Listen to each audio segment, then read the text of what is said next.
Donc, alors bonjour à tous et à toutes, Monsieur le Premier ministre, Madame la députée, Messieurs les maires et préfets de Charlevoix-Ouest, distingués invités et collègues, de même que les membres des médias. Bienvenue chez Simard Suspension pour cette conférence de presse, cette annonce du gouvernement du Québec dans nos installations de Baie-Saint-Paul. Nos dignitaires vont prendre la parole au cours des prochaines minutes. Une période de questions pour les journalistes et une séance de photos viendront conclure cette conférence de presse. Sans plus attendre, j'inviterai à prendre la parole le premier ministre du Québec, qui est député de Roberval, de même que responsable des dossiers jeunesse et de la région du Saguenay-Lac-Saint-Jean, M. Philippe Couillard. Merci beaucoup. Alors, bonjour tout le monde. Chère Caroline, heureux de te voir. Monsieur Tremblay, merci de nous accueillir. Monsieur Simard, c'est un plaisir de vous voir. J'allais dire de vous revoir parce que quand j'étais ministre régional de Québec, il y a de ça quelques années, j'étais venu visiter l'entreprise. Malheureusement, il n'y a personne qui se souvient de ma visite.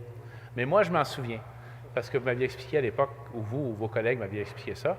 J'étais revenu avec un message dans ma tête, c'était « Il y a à Charlevoix une entreprise innovante et globalisée ». Et ça, pour moi, c'était une découverte absolument extraordinaire. J'en ai parlé dans d'autres régions après, et je me souviens encore de cette visite-là. De toute évidence, l'entreprise a beaucoup progressé, bien sûr depuis la fondation, mais même depuis cette première visite. Tantôt, M. Simard m'a fait remarquer quelque chose, puis je pense que ça témoigne, de l'homme qui est devant nous. Il dit, je veux que vous sachiez qu'aujourd'hui, là, c'est propre par terre, mais ce n'est pas parce que vous êtes là et qu'il y a de la visite, c'est toujours propre de même dans notre usine. Et je pense que ça témoigne d'une attention aux détails, M. Simard, qui vraiment doit être soulignée. Je vais saluer avec plaisir M. le maire également de Baie-Saint-Paul. C'est toujours un plaisir de vous revoir. Mme la préfète également, Mme Simard, tous les autres élus municipaux avec nous. Alors, ce qu'on vient faire aujourd'hui, outre reprendre contact avec cette belle entreprise, dont je salue les employés et les équipes d'ailleurs, c'est de dire que le gouvernement du Québec, par l'intermédiaire du ministère de l'Économie et de l'Investissement Québec, a soutenu un projet de développement de cette entreprise, qui est un projet de 2 millions de dollars avec une aide financière de 736 000 qui est quand même un montant appréciable. C'est pour réaliser dans le 4 millions 2 projets, et maintenant qu'on m'a fait visiter, je comprends un peu mieux les 2 projets en question. Le premier est un projet d'allure technique, et M. Tremblay va nous en parler tantôt, qui nous permet d'augmenter, bien sûr, l'innovation dans les produits, favoriser la préparation des pièces, non pas le sandblastage, mais le grid blastage. Alors, voilà une nouvelle expression. Et l'autre, c'est une partie du projet qui est la mise en marché, la commercialisation à l'étranger. On me disait, M. Tremblay, que vous faites affaire beaucoup aux États-Unis, bien sûr, mais également au Mexique, et vous voudriez pénétrer davantage même le marché de l'Amérique latine. D'ailleurs, en parlant d'Amérique latine, cette entreprise, comme d'autres, fait face à l'enjeu de pénurie de main-d'œuvre. Bonjour les équipes, bonjour les travailleurs également, c'est un plaisir de vous voir. Mais il y a des travailleurs d'origine mexicaine ici parmi nous, je crois, M. Tremblay. Je les ai croisés tantôt, et ça témoigne de la situation dans laquelle le Québec est sur le plan de la démographie et de la main-d'œuvre. Alors, si on veut poursuivre cet élan économique que le Québec connaît, surtout avec l'incertitude qu'on connaît actuellement, il faut maintenir un climat qui encourage l'investissement et l'innovation. Je le disais tantôt, et on va en reparler très bientôt, lorsque j'ai réuni nos divers partenaires récemment autour de l'enjeu du libre-échange et du commerce avec les Américains, et Dieu sait que les actions du président américain font, disons, planer une certaine instabilité dans le milieu économique. Moi, je suis convaincu qu'il y a une façon dont on va toujours gagner, même avec les tarifs et tout ce qu'on voit actuellement, à faire toujours des produits de meilleure qualité, au plus petit, au plus bas coût possible, dans le contexte nord-américain, donc en étant le plus productif possible. Ça va nous permettre de rester toujours en avant de la parade et continuer à gagner des marchés. Il y a des programmes, bien sûr, au gouvernement qui sont là spécifiquement pour ça. On aura l'occasion d'en reparler bientôt parce que lors de cette réunion, j'ai annoncé que le gouvernement préparait actuellement, au moment où je vous parle, un programme d'investissement ou d'accélération des initiatives pour favoriser la productivité et les investissements des entreprises. Comme je viens de le dire, ça fait partie de ce qu'on doit faire. Nos entreprises sont beaucoup plus productives maintenant. Elles ont fait un bond important en 2017, mais avec cette incertitude environnante, vraiment, c'est l'aspect sur lequel il faut mettre beaucoup d'énergie. Donc, comme on dit, restez à l'écoute. Il y aura d'autres bonnes nouvelles bientôt pour l'ensemble des entreprises québécoises pour qu'on soit capable de faire face à cette incertitude et de continuer à gagner, parce qu'on gagne à cause de quoi? On gagne à cause des talents de nos travailleurs, nos entrepreneurs, notre capacité, notre créativité. C'est ce que les gens nous reconnaissent. Je pense que vous me disiez tantôt à quel point vous faites du travail ajusté selon les besoins du client. Et ça témoigne de la créativité, de l'agilité également d'une entreprise. Et je pense que beaucoup d'entreprises le font également, mais ça fait partie de la recette qui nous fait gagner. Le Québec va mieux, le Québec se porte mieux. Tout n'est pas parfait, loin de là, mais on est vraiment dans la bonne direction. Et pour faire face au contexte économique actuel, il faut se souvenir toujours que c'est important que l'économie aille mieux puis aille bien. Parce que quand l'économie va bien, tout le reste devient possible. L'éducation, la santé, les programmes de solidarité, la représentation internationale du Québec, tout ça repose sur une économie forte en croissance et des finances publiques bien gérées. Et je pense qu'on a ici le versant entreprise de ce que je viens de dire. Je veux féliciter les travailleurs, les équipes de cette belle entreprise que je suis content de revoir après quelques années d'interruption. Je suis fasciné de voir encore une fois dans Charlevoix, dans une région magnifique, une région touristique, mais également une région d'entrepreneurs, une entreprise innovante, globalisée et qui fait sa marque partout dans le monde, notamment en Amérique du Nord. Félicitations à tout le monde et on va bien sûr être au rendez-vous pour d'autres projets dans l'avenir. Merci beaucoup.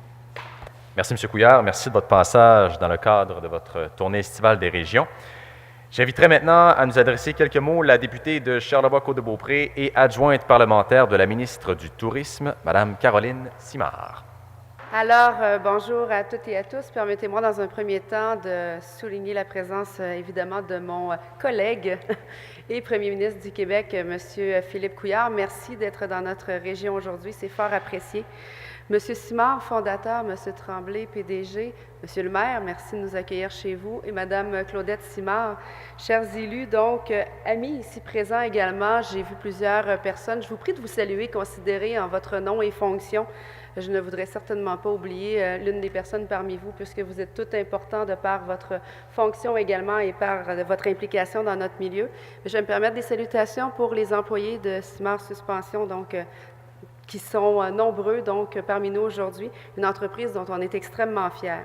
Alors, je suis privilégiée d'être ici aujourd'hui, comme je le disais, en présence du Premier ministre du Québec, et je tiens à le remercier pour son écoute significative, sa pleine considération également de la circonscription de Charlevoix-Côte-de-Beaupré, de même que sa présence, donc aussi significative dans notre milieu.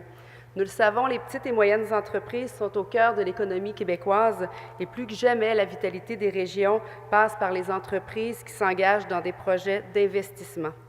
Toutefois, les femmes et les hommes qui dirigent nos entreprises sont maintenant confrontés à une concurrence mondiale plus forte, à l'arrivée de nouveaux acteurs également et à la présence accrue donc de technologies, notamment numériques.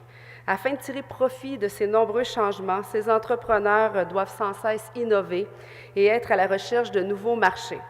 Les marchés extérieurs sont essentiels au développement des entreprises québécoises, compte tenu de la taille modeste de notre marché intérieur. Et les marchés extérieurs offrent des occasions d'affaires pour accroître, spécialiser ou diversifier la production, réaliser des économies également d'échelle, réaliser aussi, donc prolonger le cycle de vie des produits, accroître les profits, élargir le bassin de population, augmenter la compétitivité et assurer la pérennité. Alors, par ailleurs, au Québec, c'est plus d'1 million d'emplois qui dépendent directement ou indirectement des exportations internationales et interprovinciales de biens et services. Vous le savez, si le Québec a atteint aujourd'hui le niveau de développement économique que nous lui connaissons et qui est envié d'ailleurs par plusieurs, il le doit en grande partie aux entreprises québécoises qui sont en mesure de tirer donc les épingles du jeu sur l'échiquier international. Simard Suspension est l'un de ses principaux employeurs privés de la région de Charlevoix. Son apport est donc marquant, remarqué et important. De plus, il s'agit d'un excellent citoyen corporatif de chez nous. Je me plais à le dire et à le répéter, mais il faut souligner l'implication de Simard Suspension dans notre communauté. L'entreprise est bien implantée dans son secteur, en plus d'avoir des relations solides avec les fabricants, les fournisseurs, de même que les partenaires. En soutenant de telles entreprises, le gouvernement assure donc leur pérennité et par conséquent le maintien des emplois, gage de stabilité pour les travailleurs. Les chiffres le démontrent, les PME à forte croissance créent près de 2/3 des emplois, des nouveaux emplois. Une fois de plus, notre gouvernement maintient les engagements d'accompagner les entreprises de chez nous pour qu'elles soient encore plus compétitives, innovantes, de même que productives. Je rappelle que le ministère de l'Économie, de la Science et de l'Innovation réitère dans le cadre de son plan stratégique 2016-2019 son rôle de partenaire engagé dans la création et la croissance durable des entreprises québécoises. C'est en ce sens que le gouvernement continue de jouer pleinement son rôle de catalyseur d'investissement privé afin de générer les plus de retombées possibles pour chaque dollar investi. Alors, à n'en douter, les PME sont une force vive et c'est pourquoi nous tenons donc notre engagement de soutenir leur développement économique régional. Dans une économie aussi ouverte que celle du Québec, la croissance des exportations et l'internationalisation de nos entreprises revêtent un caractère crucial pour prospérité et la création d'emplois, particulièrement dans les régions.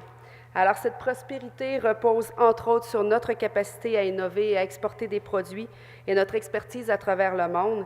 Et j'ajouterai également que cette prospérité doit se faire avec les régions, par les régions et également pour les régions. Alors, l'entreprise Simard Suspension contribue depuis plusieurs décennies déjà à l'essor économique et au rayonnement de la région de Charlevoix, de même que du Québec dans son ensemble. Tout à l'heure, M. Simard me disait qu'à l'origine, il y avait moins de 5 employés. On parlait tout à l'heure de 140. Alors, c'est définitivement un beau succès d'entreprise de chez nous. Alors, je tiens à féliciter l'équipe de Simard Suspension et de lui réitérer également mon soutien, donc mon appui entier pour la croissance de l'entreprise à venir, de même que pour les projets qui seront portés par l'entreprise elle-même. Merci beaucoup et bonne fin de journée. Merci, Mme Simard. Pour conclure cette prise de parole, j'invite à l'avant le président, directeur général et propriétaire de Simard Suspension, également mon patron, M. David Tremblay. Comment faire mieux que notre députée Caroline Simard et le premier ministre du Québec quand on vient s'adresser à la foule en passant après eux? Impossible, impossible. Monsieur le premier ministre, c'est un privilège et un honneur de vous avoir ici. Madame la députée, merci d'avoir rendu ceci possible. Madame la préfète, c'est également un plaisir et un honneur de vous avoir. Monsieur le maire de Baie-Saint-Paul, Monsieur Fortin, ainsi que les représentants de la Chambre de commerce qui sont ici, merci d'être là. Vous avez mentionné comment c'était important d'avoir de l'emploi en région. Moi, je vois les gens qui sont ici autour. C'est à eux que je pense en premier. Quel honneur et quel privilège pour eux d'avoir le premier ministre du Québec qui vient constater le fruit de leur travail. Sans leur travail, puis la semaine dernière, il faisait chaud ici dans l'usine. Sans leur travail qui rayonne à la grandeur du continent, on ne serait pas là ici aujourd'hui. Alors moi, c'est vers eux que je me tourne et c'est à eux que j'offre la main d'applaudissement en premier.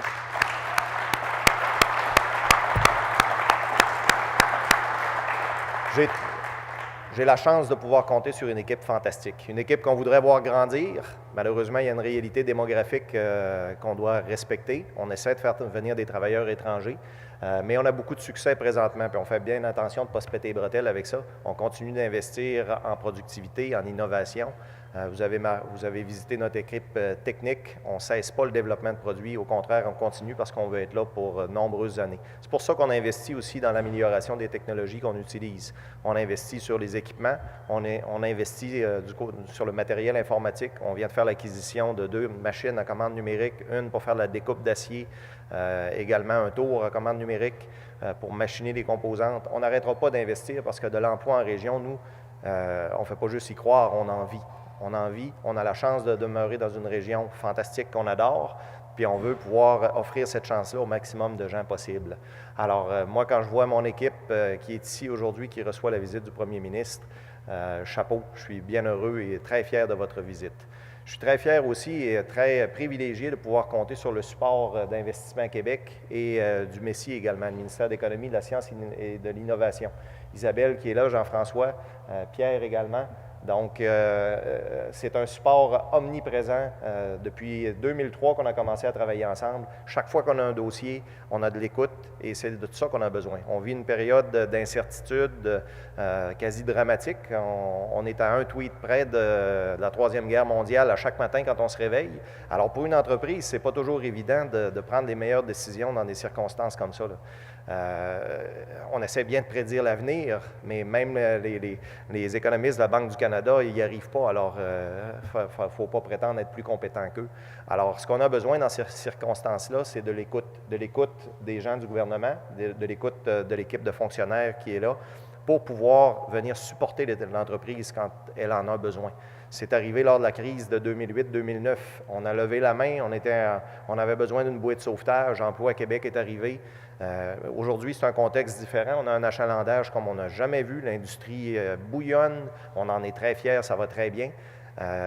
L'enjeu est plus du côté de la main-d'œuvre. Donc, encore une fois, on a besoin du support, puis on a besoin de l'encadrement, puis on a besoin d'un État qui est facilitant. dans ces circonstances-là. Donc, l'apport du programme ESSOR dans les circonstances, dans notre cas, a été bénéfique et salutaire. Et puis, j'espère qu'on va pouvoir continuer sur la collaboration du gouvernement pour le nombre d'années à venir.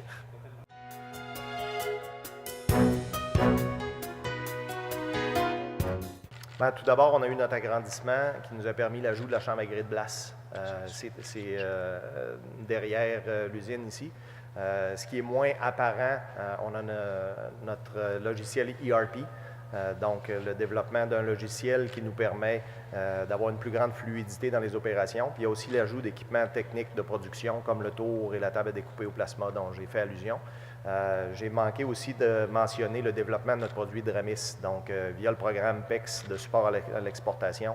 Donc, renfort de l'équipe pour permettre la commercialisation de ce produit innovateur-là sur le continent au complet. On a déjà eu du succès au Chili, donc en Amérique latine. On a nos premiers camions qui sont allés travailler là. On a des camions en Ontario, on en a au Québec également qui travaillent. On travaille sur un projet sur le territoire américain actuellement pour faire l'introduction dans le secteur minier de ce camion-là. Donc, en gros, ça résume... La dernière fois qu'on a parlé, c'était, il y avait quoi, 50 tonnes, 60... 55 tonnes, mais on a monté pour un projet pour une société minière dans le nord de l'Ontario en version tracteur jusqu'à 150 tonnes de capacité de charge. Okay. Donc, nos solutions, qu'elles soient dans CIMAR pour les applications routières ou dans Dramis pour le hors-route, nos solutions viennent vraiment s'arrimer aux besoins des clients spécifiques. Alors, la capacité de charge va aller selon ce que le client a besoin.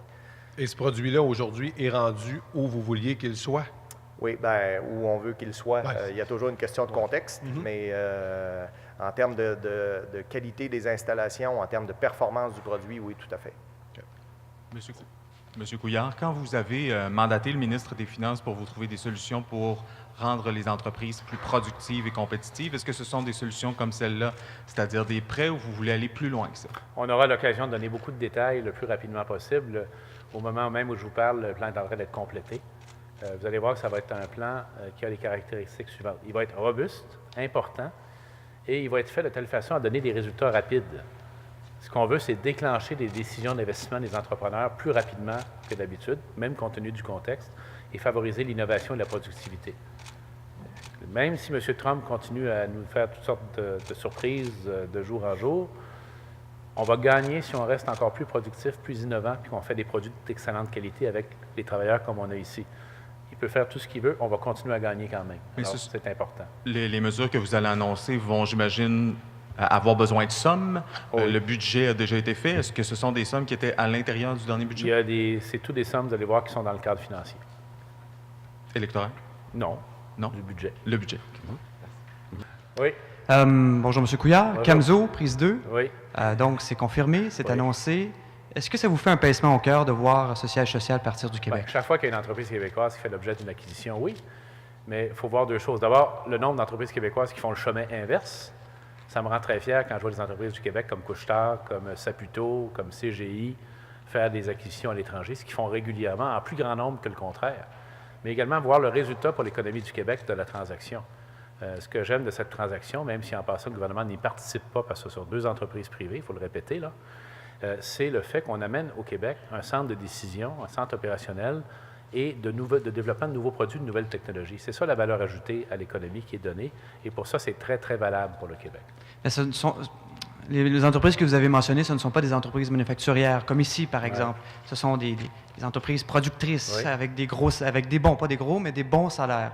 Alors, c'est différent. Est-ce qu'on peut vraiment comparer ces entreprises entre elles? En fait, ça renforce ce que vous dites là, parce que le centre qui va être développé au Québec, le siège social, le centre de décision qui va être développé au Québec pour les produits hors route, par définition, ce sont des emplois de très haut niveau de qualification et excessivement bien rémunérés. Alors, on perd aucun emploi, on en gagne en fait. Il va y avoir du déplacement d'emploi de Michelin vers Magog. Et en passant, c'est en région. Moi, je suis content que ce soit en région. Écoutez, c'est une bonne transaction pour l'économie, finalement. Est-ce qu'il y a eu des tentatives du gouvernement de maintenir l'entreprise ici ou des demandes de subventions pour... Ce sont deux entreprises privées. Vraiment, l'État n'a pas intervenu. La Caisse des dépôts intervenu. est impliquée, comme vous le savez, mais ils sont indépendants totalement du gouvernement. Il ne faut pas envoyer ce signal au monde que dès qu'il y a une transaction qui se prépare, le gouvernement s'insère dedans, puis empêche les gens de conclure des transactions commercialement valables. On ne gagnera pas personne à faire ça. Très bien, merci. Monsieur Couillard, je ne sais pas si vous avez vu ce que laisse entendre le Parti québécois dans le journal ce matin concernant Revenu Québec, qui, selon le Parti québécois, aurait pu faire exprès, finalement, de faire des vices de procédure dans sa saisie avec Marc Bibeau pour que la preuve soit disqualifiée. Okay. Qu'est-ce que vous pensez de ces propos-là du Parti québécois? J'ai rarement entendu une bêtise semblable. C'est juste ça que je dirais.